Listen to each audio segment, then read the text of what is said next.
हनमकुंडा कमलापुर तहसीलदार Madhavi ACB के जाल में तहसीलदार माधवी किसान से रिश्वत लेते हुए रंगे हाथों पकड़ी गई। तहसीलदार माधवी पर माजी में भी करप्शन के इल्जामात आए थे।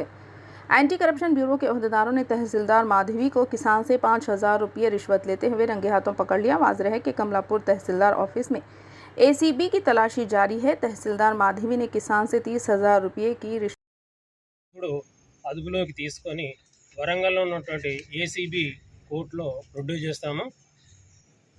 ఈమెపై గతంలో కూడా కొన్ని ఆరోపణలు ఉన్నాయి। ఆ ఆరోపణలు కూడా ఈమె కరప్ట్ ఆఫీసర్ అని చెప్పి మేము రుజువు చేసుకోవడం జరిగింది।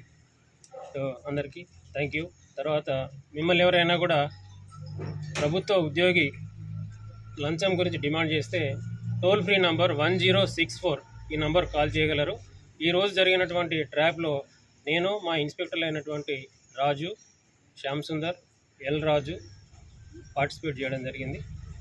అందరికీ ధన్యవాదాలు।